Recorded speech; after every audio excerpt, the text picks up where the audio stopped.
Assalamualaikum warahmatullahi wabarakatuh. Perkenalkan, nama saya Ratna Paransi SPD, calon guru penggerak Angkatan 6 Kabupaten Kepulauan Selayar.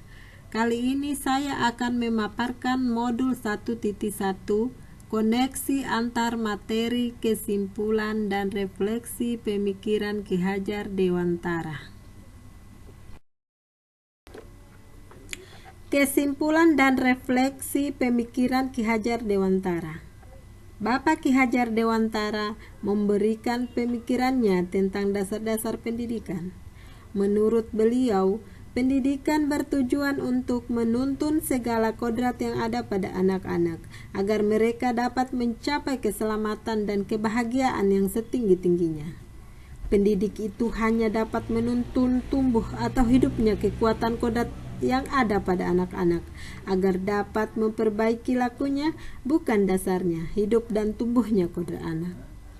Peran pendidik diibaratkan seorang petani atau tukang kebun yang tugasnya adalah merawat sesuai kebutuhan dari tanaman-tanamannya agar tumbuh dan berbuah dengan baik. Setiap jenis tanaman berbeda perlakuannya.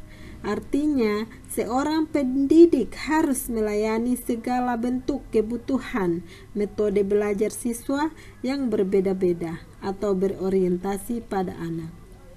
Bapak Ki Hajar Dewantara menjelaskan bahwa dasar pendidikan anak berhubungan dengan kodrat alam dan kodrat zaman. Kodrat alam berkaitan dengan isi dan irama. Artinya, bahwa setiap anak sudah membawa sifat atau karakternya masing-masing. Jadi sebagai guru, kita tidak bisa menghapus sifat dasarnya tadi.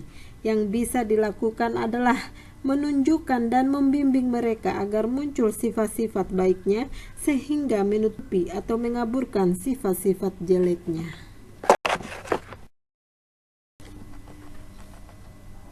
Sedangkan kodrat zaman bisa diartikan bahwa kita sebagai guru harus membekali keterampilan kepada siswa sesuai dengan zamannya, agar mereka bisa hidup, berkarya, dan menyesuaikan diri. Dalam konteks pembelajaran sekarang, kita sebagai guru perlu membekali siswa dengan kecakapan abad 21. Budi pekerti juga harus menjadi bagian yang tak terpisahkan dari pendidikan dan pengajaran yang kita lakukan sebagai guru. Guru harus selalu memberikan teladan yang baik bagi siswa-siswanya dalam mengembangkan budi pekertinya. Kita juga dapat melakukan pembiasaan di sekolah dengan menanamkan nilai-nilai budi pekerti atau akhlak mulia kepada anak. Hal terpenting yang harus dilakukan seorang guru adalah menghormati dan memperlakukan anak dengan sebaik-baiknya sesuai dengan kodratnya. Melayani mereka dengan setulus hati, di depan memberikan teladan ing ngarso suntulodo, di tengah memberi semangat ing madio mangun karso, dan di belakang memberi dorongan tuti uri handayani bagi tumbuh kembangnya anak.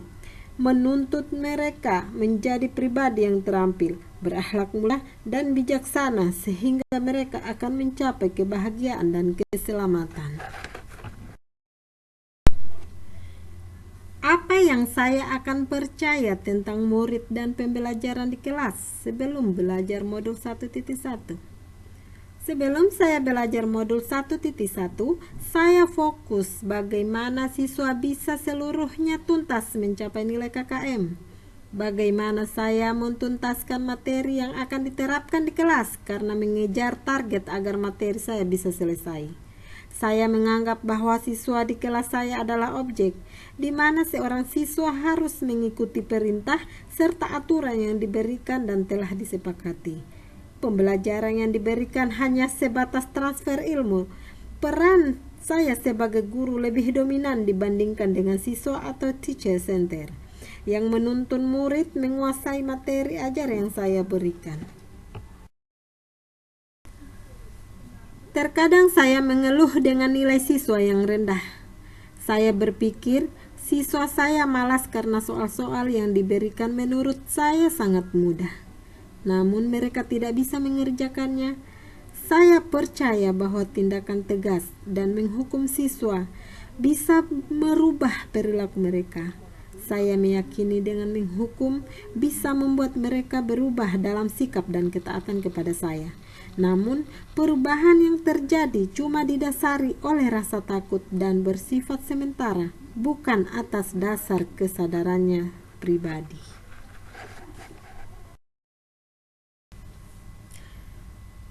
Apa yang berubah dari pemikiran atau perilaku Anda setelah mempelajari modul ini? Setelah saya mempelajari modul ini, banyak sekali hal-hal baru yang saya pahami. Antara lain, saya lebih memahami pemikiran Ki Hajar Dewantara bahwa pendidikan berpihak atau berpusat pada murid. Ki Hajar Dewantara mengingatkan bahwa pendidik sejatinya menuntut anak mencapai kodrat alam dan kodrat zaman. Saya menyadari bahwa siswa saya adalah subjek, bukan objek.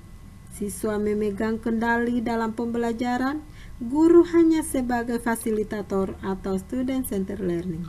Dunia anak adalah bermain, sehingga pembelajaran harus menyenangkan atau merdeka belajar. Guru sebagai pamong atau pendidikan dan murid ibarat keluarga.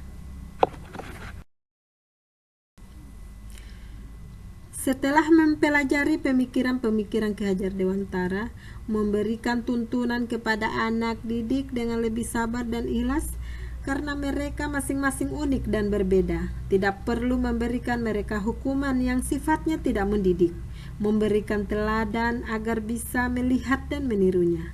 Selain itu, saya lebih sabar dalam membimbing, mengenali karakter dan latar belakang siswa, baik itu dari lingkungan keluarga maupun lingkungan masyarakat.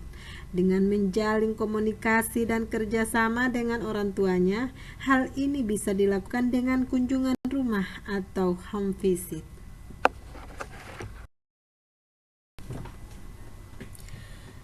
Apa yang dapat segera Anda lakukan lebih baik agar Anda mencerminkan pemikiran Ki Hajar Dewantara?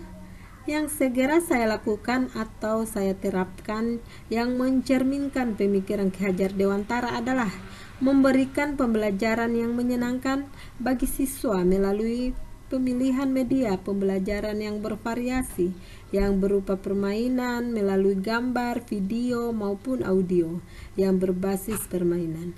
Selain itu, yang saya lakukan adalah tidak memberikan hukuman-hukuman kepada siswa, lebih sabar dalam membimbing mereka sesuai karakter dan latar belakang mereka.